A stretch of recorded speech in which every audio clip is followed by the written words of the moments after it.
the resident and tell them how that's directly affecting or impacting their lives. Absolutely. Yeah. So, city officials certainly, but if you can get your citizens engaged and talk about the importance of them being able to go to the city and make those decisions at the local level, if you can get your order. First, you'll have to unlock your device. And I'm going to have the roll call. Ruben Weiss. Here. Shannon Wadzik. Here. Deborah Milton. Here. Kendra Sept. Here. And Cindy Durham. Here. Please let me document all members are present. Next on the item is to review the budget that was adopted by the Seagrave City Council on September 18, 2020. So, floor is open.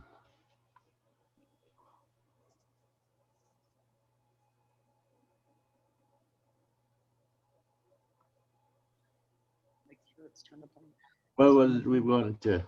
Hey, is it okay? As a council, the budget that was adopted, what we're wanting to do is go over the pay scale, what everybody got, and the things that are included, and what we are implementing. We want to do the police department first, and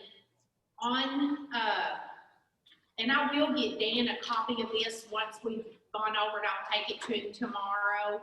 But we wanted to, I guess, stipulate who's getting how much of a raise and what it is going to be. But Rick Vasquez, the chief, he is at $52,500 now. We're taking him up to $55,000. But we also have included another, it would be $4,000. This, no, to 60. And the reason is, if he does move out of the housing authority apartment that is rent-free for him, we are including a $500 monthly rent expense that would be added in his salary. But it's only if he moves out of the housing authority, the free apartment. And so we have budgeted that amount in there, but now he will go at the $55,000. Joe Mendoza, and these are figures that came from Dan on his salary printouts. Joe Mendoza makes $43,650, and we're keeping his the same because he got a raise in February of 2020. Resendez, Trevino, and Briones, they're making $40,829. And we're moving theirs to $42,500. And on the policeman, this is a 43-hour week because they can work 86 hours without getting overtime. That's what we've been told. And so that's the police. Now, Ladora Bueno, she's the animal control operator.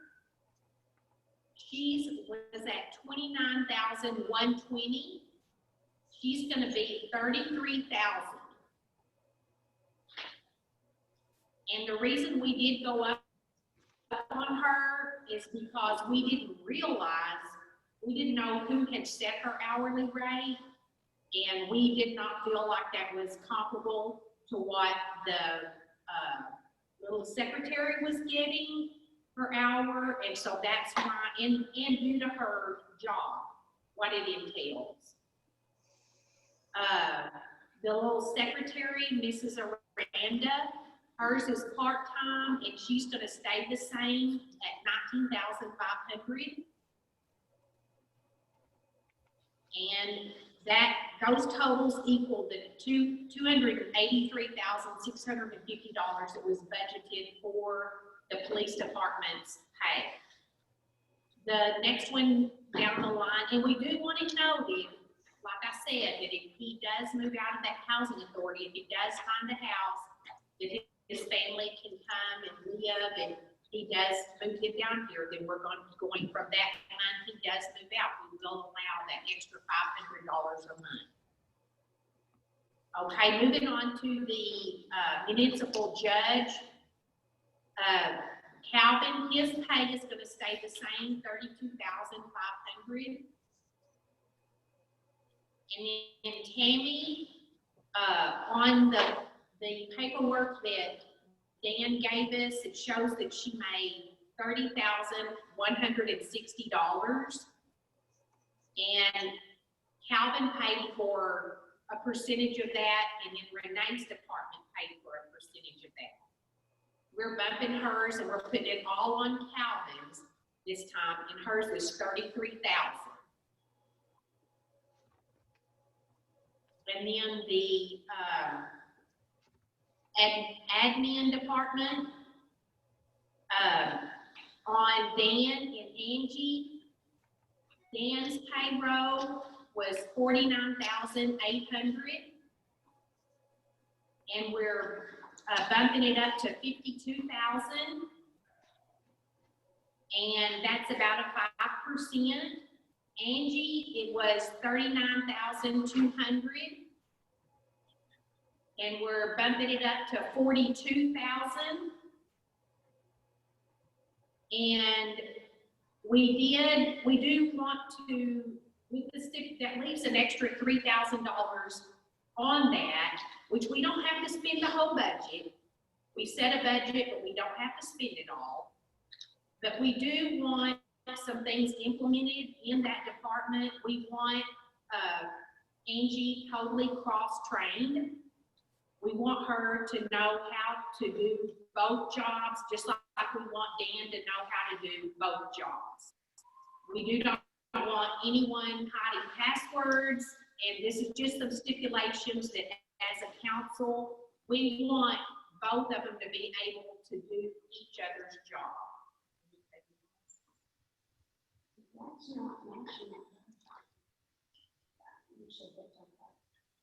Yes. And then we will look back in 6 months and reevaluate how things are going in that department. If we have got to where both of you can do the jobs and everything, then we do have that extra $3,000 if the council feels like it is necessary, or after we reevaluate, then we can do something with that $3,000, but it is there. Like I said, we don't have to spend the total budget. And then going up to Larry Carlisle and Johnny Perez, I think they're in the parks. Larry's goes from $32,000 to $33,000, and Johnny's goes from $33,000 to $34,000. And then the sewer department is Manuel Martinez and Angel Triana. Manuel Martinez is at $45,760, and we're bumping his up to $47,000, which is about a 2.75% raise. Angel is staying the same because we just hired him a month or so ago, or a couple of months maybe. And then in the water department, Renee, hers is staying the same, the $72,731. Joe Bueno is going from $42,598 to $43,500. Michael is staying the same at 31,200. He is also a fairly new employee, hasn't been with us a year yet. And then Marco and Cesar are both part-time, and theirs are staying the same at 21,800.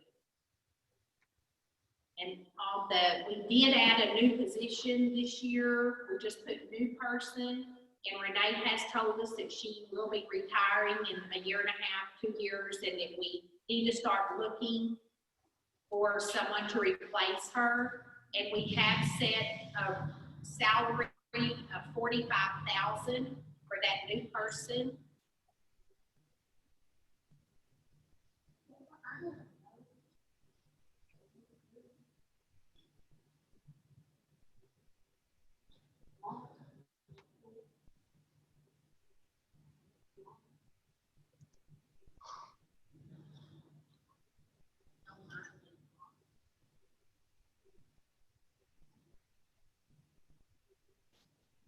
Dan, can you tell us, has Marco been moved to full-time or is he still part-time? I believe he's part-time.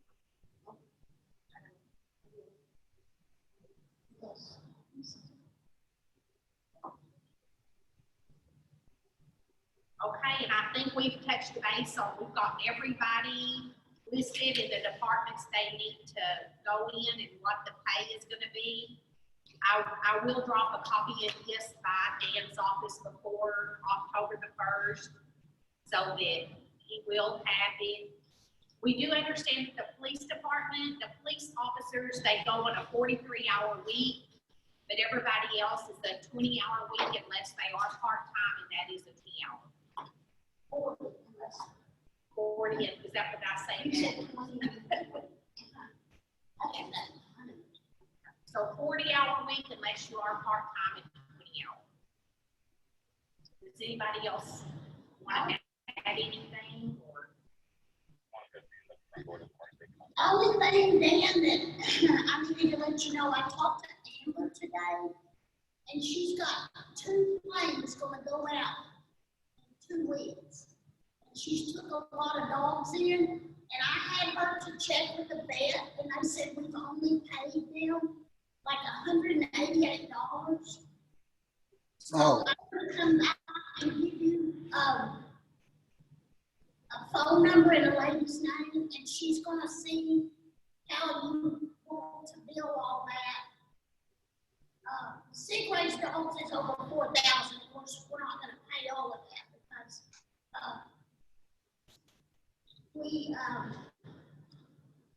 we're just gonna do up to the 3,600.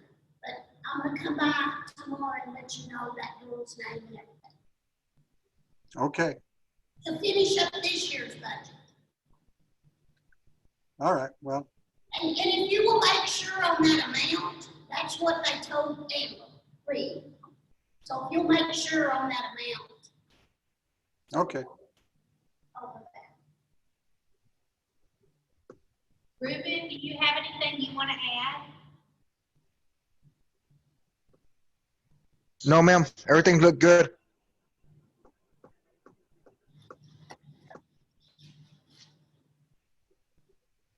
So Charles, I guess we can move on to the next item. I have one question. With these changes, what's that gonna do to the original budget that we sent in? Nothing. The budget was adopted and passed as is. We're just setting the salaries as the council had discussed and agreed on.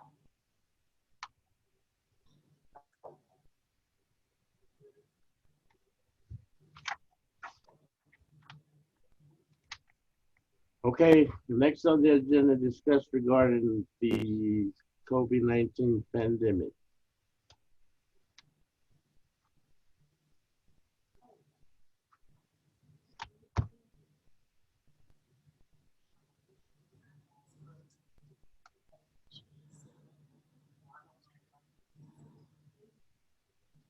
Charles, we're not for sure what this is about. We had asked for vacation and sick day time to be put on the agenda, so The what, Deborah? We had asked for that line item on the agenda to be vacation and sick days. We wanted to go over that. And so we're not for sure what the discussion is on the COVID-19, unless it was talking about how we were gonna pay people if they were off so long, how we were gonna pay them. I mean, is that what this is on there for? Well, I thought that's what y'all asked wanted to do, but you know, because I guess if someone come up with that virus or in contact, I mean, we got to go by the rules anyway as far as the salary goes. But I thought that's what you wanted to visit about. Well, I'd ask for vacation and sick days to be put on. I didn't understand it.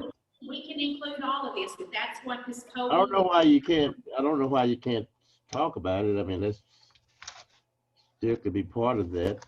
I mean, Okay. So how much does the city pay the employees for sick leave on a regular basis, not during COVID? How many sick leave / vacation personal days do they get? That's all outlined in the personnel policy, ma'am. It breaks it down. They accumulate sick leave at a few hours every pay period. I run a leave accrual, and there are 2 sets of sick leave, one for department heads and one for everybody else. Same with vacation, but all of those answers are in the personnel policy. I don't have a copy of that in front of me right now. Any adjustments to sick leave or vacation or anything like that would involve having to change the personnel policy and, you know, pass an ordinance to change that and adopt it. Okay, but it's all called personal time or whatever, you know, some places have different names for it.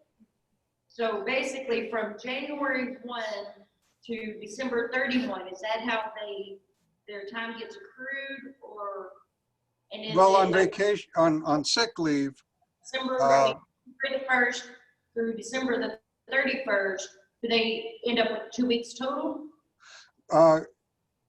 vacation accumulates monthly. However, it is not put into their account until they're awarded their vacation days on their anniversary date. For example, Angie just now passed her anniversary, and she had pretty much exhausted all of her vacation from last year. And when she hit her anniversary date, she automatically got 2 weeks.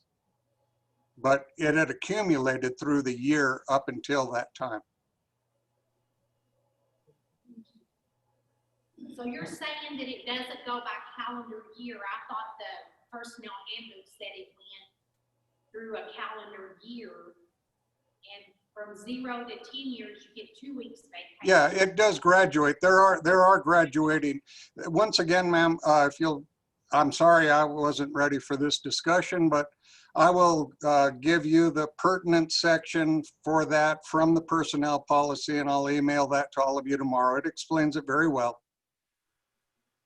We've all got the personnel book. We were just wondering how it's kept up with.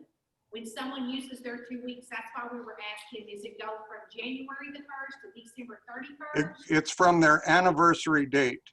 So if you're hired beginning, you get hired August 1st. The first year you're working here, you don't have any vacation that you can take. However, you are accumulating vacation, which you will be eligible to take on your anniversary date. That's October the 1st of the year anniversary of being here. Then you'd have 1 week. After so many years of service, then it goes to 2 weeks. So that's how it's written in the personnel policy, and that's how it's structured in our payroll software. You have 2 weeks 0 to 10 years. And then after that, then it accumulates. But I mean, maybe I'm wrong, but we just kind of wondered how it was, and who takes care of this? Each department head take care of their own, or how is that taken care of? That's all tracked in our payroll software. The department head will authorize vacation days. However, if the employee does not have those vacation days available in their payroll bank, then they'll have to figure out some other way to get them paid, or else they won't be paid. Normally, they check ahead of time and find out how much vacation they have before they schedule their vacation. I haven't run into anybody who's been confused about it or been injured by it. Everybody seems to understand how it works pretty well. It's really a pretty simple system and pretty universally applied to all businesses that I'm aware of. Okay, with that being said, taking off, like Joe had been exposed. I'll just use Joe Foreman as an example. He had been exposed, so he stayed home X amount of days when it was all rampant and going crazy. Were those taken out of his days or those taken out of COVID days? No, that was taken out of his sick leave. Okay, so if See, sick leave can be used for that. Sick leave can be used if Joe's wife was exposed or was sick, not with COVID necessarily, but just sick, and he needed to stay home and take care of her. Then he could take his sick leave and use it to take care of his wife, children, whatever. It's called the Family Medical Leave Act. It's a federal law. Yeah, I read it today, and you're given 80 hours because of COVID-19. Federal employees, because the school sent me theirs, they're the same way. Their business pays them for 80 hours, whether it's your child or whether it's you. So then after that, then they would have to use their sick leave. Joe shouldn't have to use it unless he wanted to leave the vacation.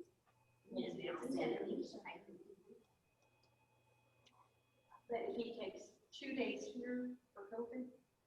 I will say, though, that when it comes to sick leave, that's something that, see, your vacation time, if you don't use your vacation during the year, you lose it.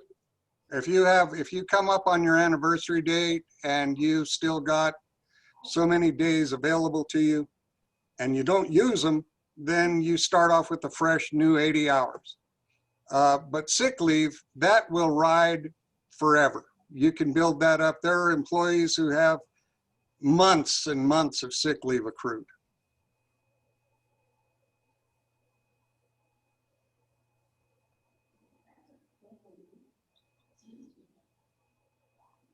It says here, paid leave, this is the one you're talking about, it's the federal employee rights. And it says, generally the federal government must provide federal employees, which the city is, up to 2 weeks, 80 hours of paid sick leave based on and it has regulations down here. One of them is if you have to quarantine, or a care provider for your children are quarantining and you have to take care of your kids, or caring for an individual that is having to self-quarantine, caring for his child at school. But we only have to pay them for 2 weeks, 80 hours. Well, we are not a federal government, and I really don't know right off the top of my head. When I've talked to our attorney about these sorts of matters, and when I've gone to human resources training, it's basically look to your personnel policy, how you want to structure that kind of thing. My understanding, and I could be wrong about this, but my understanding is if you've got sick leave coming, you can either take it because you're sick or because someone that you're caring for is sick, or, you know, stay, maybe even because of I do know that now there have been talk about with all of the remote learning kind of thing, if you don't have daycare, then you could take your sick leave to stay home and watch your child while they're going to school, that kind of thing. But I don't think there's any like real clear rule for municipalities about COVID and leave and that kind of thing. Yeah. Federal government made. This means the federal laws that are for all employees across the country. So she was misreading that. It's actually the federal employee rights, not federal employee. The law. Employee rights. Federal law. The federal law that protects all employees, not Right. just federal. So we would have to pay anybody that has to quarantine, that does get sick, or has to provide for someone in their household. We have to pay them. All we are obligated to pay them for is 80 hours. Okay. After that, they would have to use their sick leave.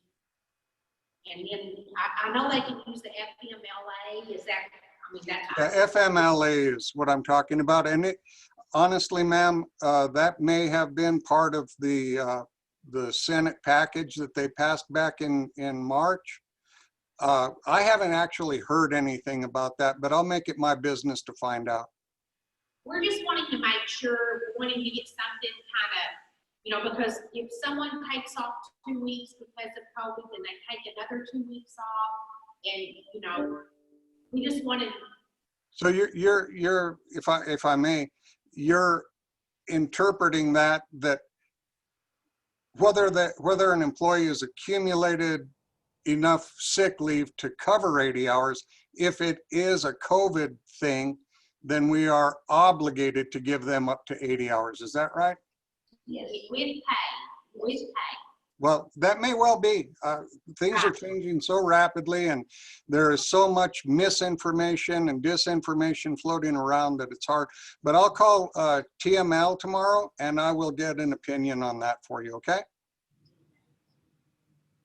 We just wanted to make sure that, you know, we are only obligated to pay it for 80 hours. Yes, ma'am. I will find out for you, as I say.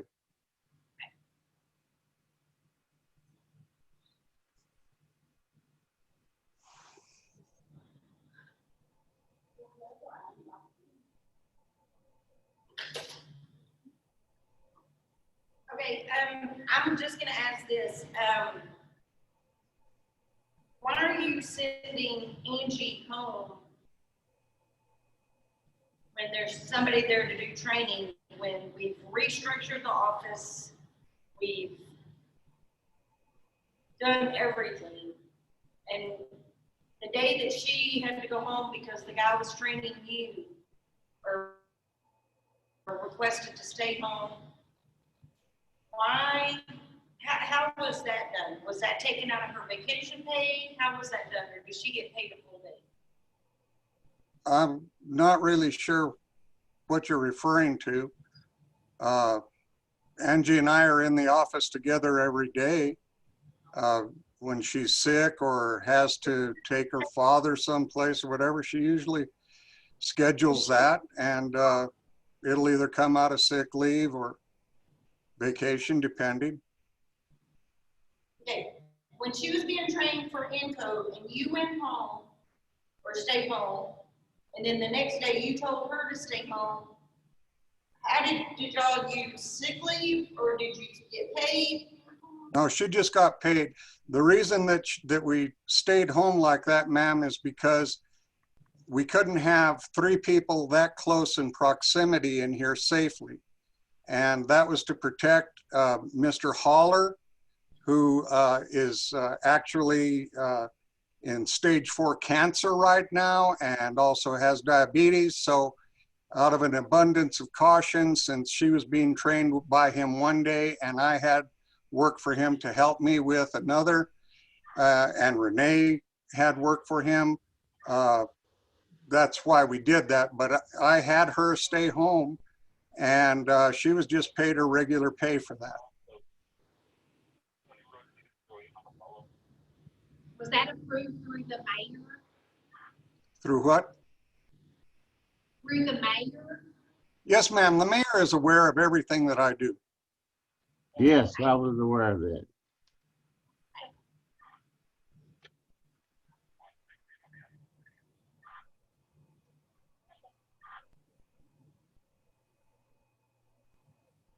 Is there anything that y'all need to tell us? I can hear you. Y'all need to tell us about Saturday? I just think it not happen myself. But There's one thing I wanted to ask Alderman Sellers about on Saturday.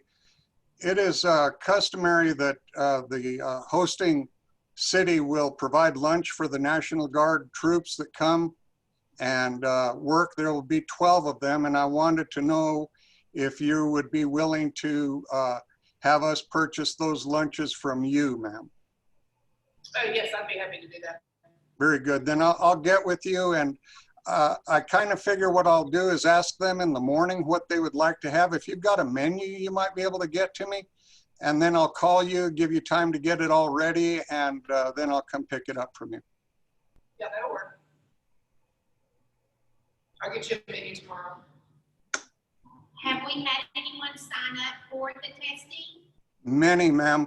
In fact, one woman called me yesterday and was telling me, she's a young woman, she said that she has been exposed and cannot afford a test, and was so grateful that this was going to be made available to her, and wanted to know if she could bring her toddler along to be tested because she's sure her toddler was also exposed. And evidently these tests run $200 to $900. So yeah, there are a lot of people that are very grateful to have this opportunity. People who feel they've been exposed, might have been exposed, and couldn't afford to go get tested. So are they testing people even if they have no symptoms? They'll test anybody that's coming through, as far as I know. I can't speak for them.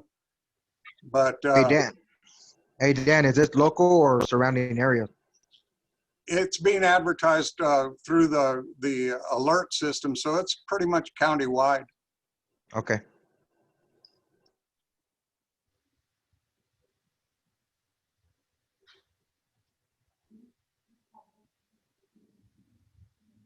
Do we need a motion or anything on those salary things, or since we've already adopted the budget, we don't need that? I don't think you could actually have a motion today because it's not on the agenda, but I don't think it's necessary. Get me those figures and I'll work them into the payroll before October the 1st. Okay, Dan, I will. That's all I have. I'm done. I make a motion that we adjourn. Motion has been made to adjourn. All in favor? I'll second it. And second. All in favor? Aye. Aye. Meeting adjourned.